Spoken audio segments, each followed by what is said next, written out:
Quelles sont les leçons à tirer pour faire l'école au gouvernement de Jésus-Christ?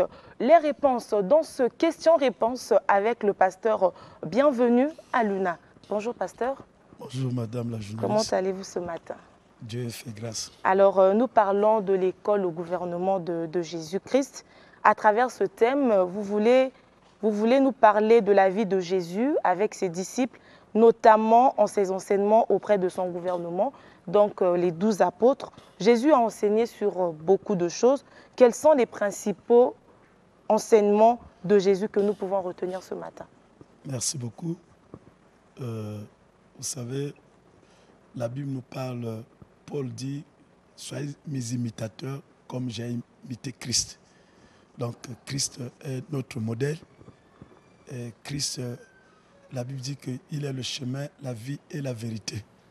Donc en tant que ministre de Dieu, en tant que serviteur, celui qui me suit, celle qui me suit, en tant que servante de Dieu, en tant que chrétien, nous avons une seule école, c'est auprès de notre Seigneur Jésus-Christ. Alors, quels sont les enseignements à tirer, les leçons à tirer, si on veut se remettre par rapport à notre thème? Nous sommes dans Jean 6, verset 70. La Bible dit que Jésus qui a choisi les 12, et la Bible dit, curieusement, il dit en face à ses disciples que l'un de vous, c'est un démon. Et c'est trop fort. Quand il parle que l'un de vous, c'est un démon, madame la journaliste, lorsqu'on parle d'un démon, donc nous comprenons, c'est Judas, il s'adressait à Judas. Donc Judas n'était pas possédé. Mais en réalité, Judas était un démon. Parce que parler d'un démon, les démons font partie des anges déchus qui ne peuvent même pas être transformés parce que ce qu'ils attendent, c'est l'enfer. Mais Jésus va appeler un démon parmi ses disciples. Alors, 2, Jésus va lui remettre la caisse de son église. C'est trop fort et c'est trop curieux. Donc, dans l'église de Jésus, si on peut vous permettre ce thème, donc Jésus a remis sa caisse à un démon. Alors, curieusement, malgré que Judas était là, d'abord, en tirant cette première leçon, ça veut dire que dans nos églises, ce n'est pas les démons qui peuvent manquer. Dans nos familles, là où nous travaillons, là où même vous êtes dans le studio 210, il y a des démons parmi nous. En parlant de démons, à l'instar de Judas, okay, mais c'est simplement grâce à lui, on dirait, que le Christ a accompli la mission de son Père. Justement, laissez-moi un peu évoluer, puisque nous sommes en train de tirer les leçons. Donc, nous avons des démons, nous avons des sorciers, nous avons des gens, si vous pouvez m'aider par comment les nommer. Alors, donc, malgré la présence de démons, Jésus a eu à multiplier les pains devant lui. Malgré la présence de Judas, qui était un démon, Jésus a marché sur les eaux. Malgré la présence de ce démon, Jésus a ressuscité Lazare. Donc, quelle est la leçon à tirer? Que aucun démon ne peut empêcher quelqu'un qui a ce Christ d'accomplir quoi que ce soit. Bon, aujourd'hui, le chrétien pleure beaucoup. Ma vie est bloquée parce qu'il y a l'oncle qui est en train de bloquer toute ma vie. Toi qui es au studio 210 peut-être en tant qu'une chrétienne, oui, si je n'arrive pas à m'exprimer, si je ne passe pas l'autre parce qu'il y a l'autre qui me bloque. Alors que Jésus nous a démontré que malgré il y a un démon parmi nous, parmi vous, et Jésus a démontré que le démon ne peut même pas à freiner son activité. Et c'est une leçon que nous devons retenir. Et la Bible nous parle même de Moïse. Moïse qui a vécu dans la maison de Pharaon, et Moïse n'était même pas affecté. Et le fait de vivre dans la maison de Pharaon, ça n'a pas, il n'était pas empêché d'accomplir sa mission. Joseph, dans la maison du roi, Joseph n'était même pas corrompu. Joseph n'a pas servi le Dieu de roi, le Dieu étranger. Le cas de Daniel. Et vous comprenez, donc aujourd'hui, tu es chrétien et tu vas quelque part et pour exercer une activité quelconque, si vous êtes corrompu, si vous imiter les dieux étrangers. Ça, c'est ta faiblesse et ce sont les portes que toi-même tu ouvres avec le Seigneur en nous. La Bible dit que celui qui est en nous est plus grand que celui qui est dans le monde. Alors, vous comprenez ici, je prends un exemple.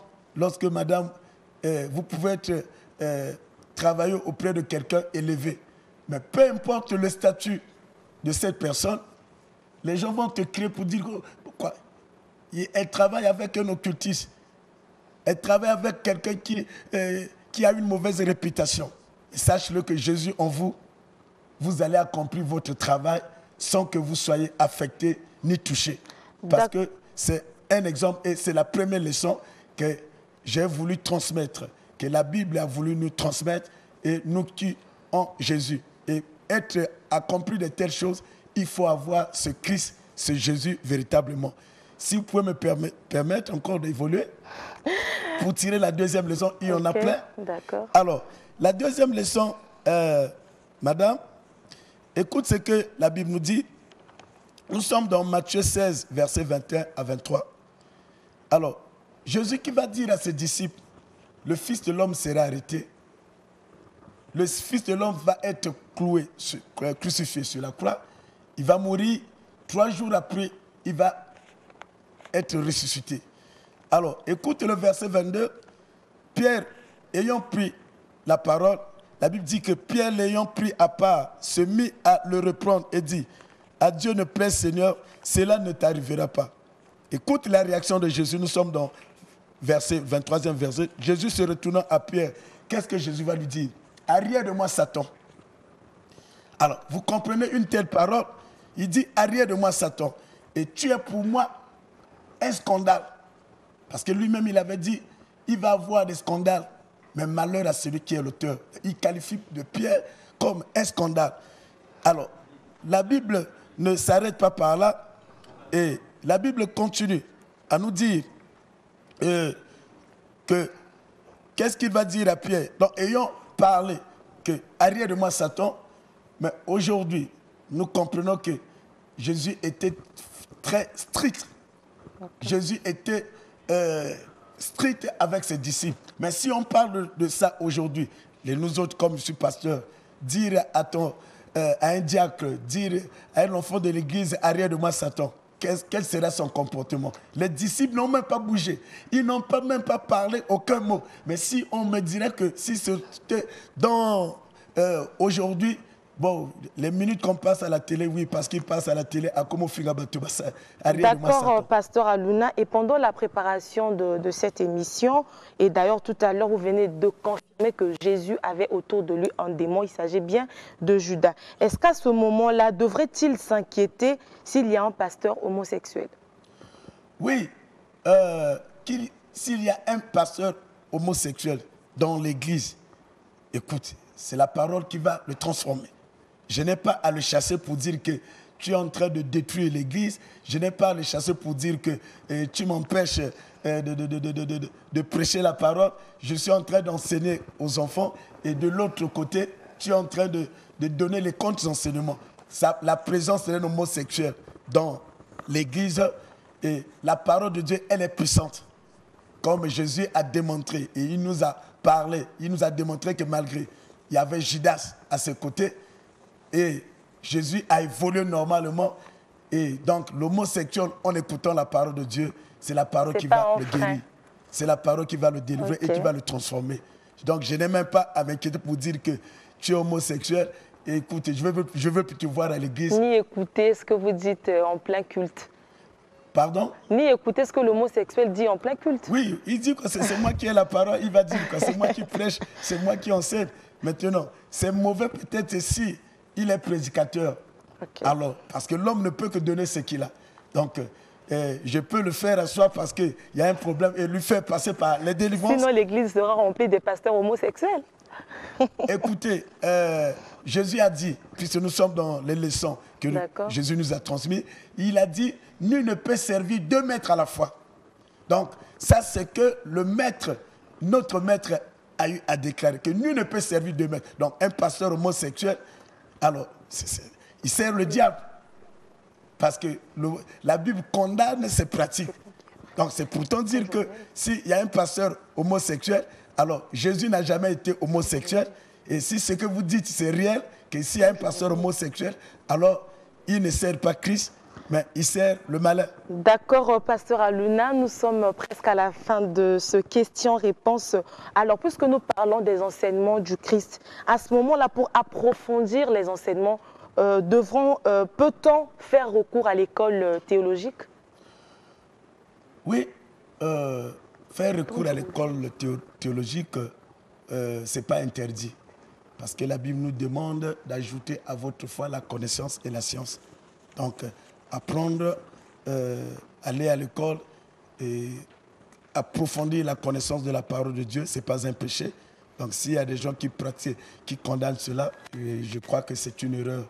Parce que la Bible dit que mon peuple se perd parce qu'il leur manque de la connaissance. Donc, ça n'empêche pas, moi qui suis pasteur, aller approfondir les études, aller faire la théologie. Mais attention, mais que cette théologie ne puisse pas marteler sur la pratique, comment transmettre au peuple de Dieu. Pasteur Aluna, en parlant justement des enseignements, est-ce que vous vous sentez parfois incapable d'accomplir certaines missions du Christ?